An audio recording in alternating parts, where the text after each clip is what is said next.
पंजतन आले अबा अलैहिमुस्सलाम हज़रत आदम अलैहिस्सलाम की खलकत के ज़माने में नूर की शक्ल में अर्श पर मौजूद थे और तमाम मौजूदात ज़ी शऊर जैसे मलाइका जिन्नात नूर की शक्ल में अपने सर पर उन्हें मुशाहिदा करते थे पुरनूर सितारों की मानिंद, और उनको आलीन से याद किया गया है।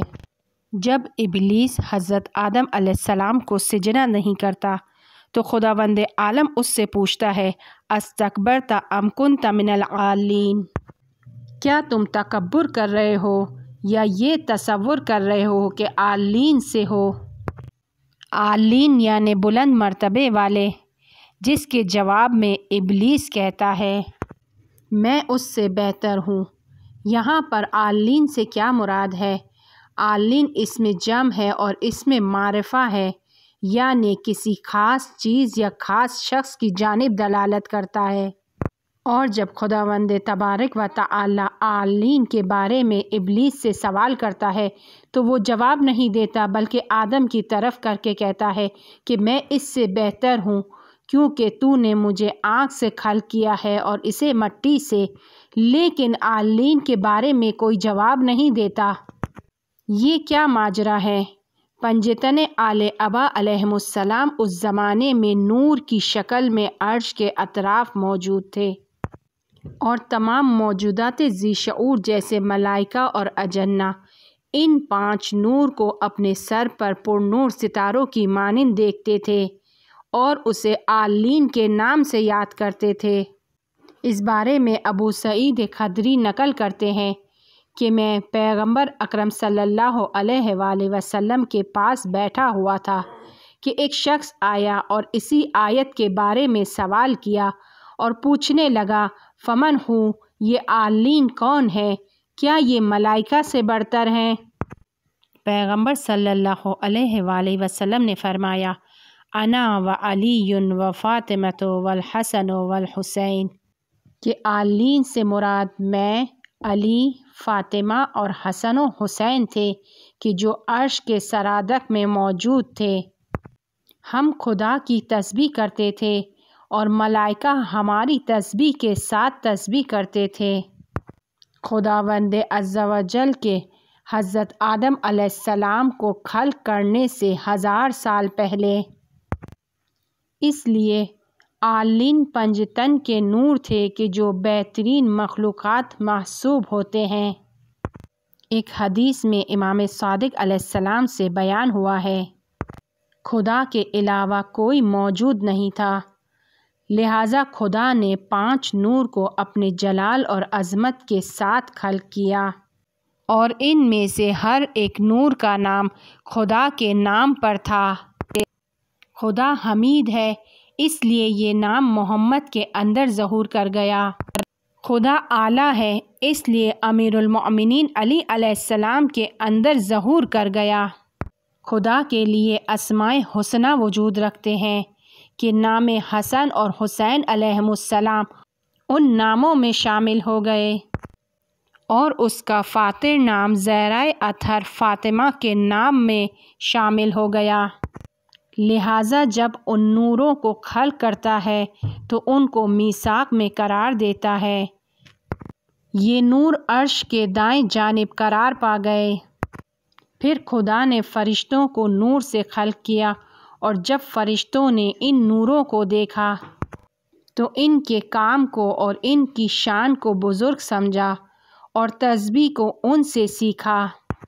मोतबर किताबों में बहुत ज़्यादा रिवायात में बयान हुआ है कि पंजतन के नूर को खुदा ने हज़रत आदम अलैहिस्सलाम की खलकत से पहले खल्क़ किया और हज़रत आदम अलैहिस्सलाम, हज़रत नूह अलैहिस्सलाम, हज़रत इब्राहीम अलैहिस्सलाम, हज़रत मूसा अलैहिस्सलाम और मुख्तलिफ़ पैगंबर जब बहुत ज़्यादा शदीद हादसों का शिकार हो जाते थे, किसी शदीद ख़तरे से दो चार होते थे, तो पंजतन आले अबा का खुदा की बारगाह में वास्ता लेकर जाते थे, उन्हें वास्ता करार देते थे। किताब इदरीस पैगंबर में बयान हुआ है ایک دن حضرت ادریس علیہ السلام نے اپنے ساتھیوں کی جانب رخ کیا اور فرمایا، ایک دن حضرت آدم علیہ السلام کی اولادیں ان کے سامنے خدا کی بہترین مخلوقات کے بارے میں بحث کرنے لگیں۔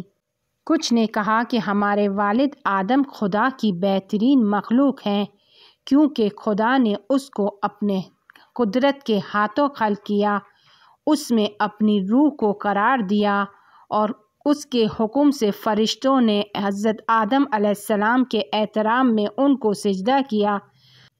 حضرت آدم کو فرشتوں کا معلم قرار دیا، اس کو زمین پر خلیفہ قرار دیا اور اس کی اطاعت کو لوگوں پر واجب قرار دیا۔ بعض کہنے لگے کہ نہیں، خدا کی بہترین مخلوق فرشتے ہیں کہ وہ خدا کی نافرمانی نہیں کرتے، مسلسل اس کی اطاعت میں ہیں۔ لیکن حضرت آدم علیہ السلام نے ترک اولیٰ کیا، خدا نے اس کو اور اس کی بیوی کو جنت سے باہر کر دیا، اگرچہ اس کی توبہ کو قبول کر لیا اور اس کو ہدایت عطا کی اور اس کو اور اس کے فرزندوں کو بہشت کا وعدہ دیا۔ بعض کہنے لگے کہ خدا کی بہترین مخلوق حضرت جبرائیل علیہ السلام ہے کہ خدا کی بارگاہ میں امین وحی ہیں۔ غرض ہر ایک کچھ نہ کچھ کہنے لگا اور ان کے درمیان میں بحث ہونے لگی۔ حضرت آدم علیہ السلام نے عرض کیا، اے میرے فرزندوں، جس طرح سے تم لوگ سوچ رہے ہو ایسا نہیں ہے۔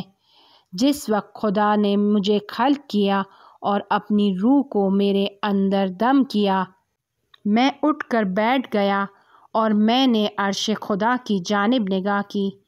اچانک 5 نور کو نہایت شکوہ کمال اور انتہائی روشن حالت میں دیکھا۔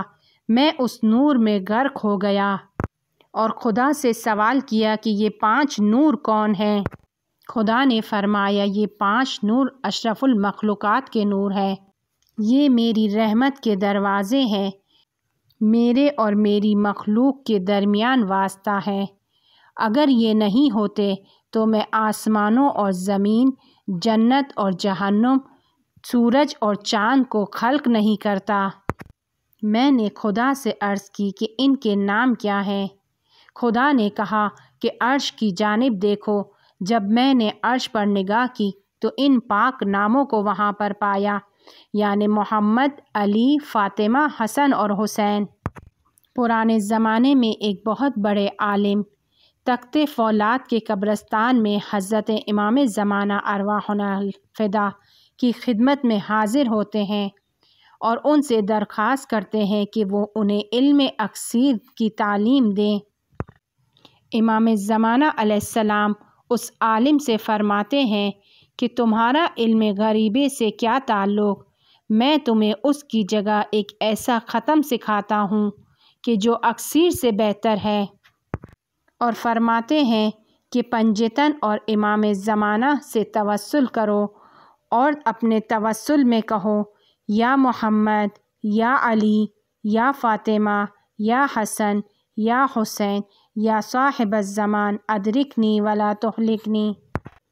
اس عالم کا کہنا ہے کہ جس وقت امام زمانہ علیہ السلام نے یہ فرمایا تو میرے ذہن میں ایک سوال آیا کہ کیوں حضرت نے فرمایا ادرکنی، جب کہ اتنی ساری شخصیت کے نام لیے گئے ہیں تو ادرکونی ہونا چاہیے، جمع ہونی چاہیے، کیوں یہاں پر ادرکنی ولا تہلکنی کہا؟ ابھی میں یہ سوچ ہی رہا تھا کہ امام زمانہ علیہ السلام مسکرانے لگے اور فرمایا، جیسا میں نے بیان کیا ہے ایسا ہی ہے، اس لیے کہ اس عالم میں فی الحال فیض کا واسطہ میں ہوں۔ یعنی انہوں نے واضح طور پر بیان کر دیا کہ اگر کوئی پیغمبر اکرم صلی اللہ علیہ وآلہ وسلم یا دوسرے معصومین علیہ السلام سے توسل کرتا ہے تب بھی فیض الہی وجود مقدس امام زمانہ علیہ السلام کے توسط سے اس کے بندوں تک پہنچتا ہے۔ لہٰذا اس ختم کے ذریعے سے امام زمانہ علیہ السلام سے توسل کریں اور اس ختم کا زیادہ سے زیادہ ورد کریں۔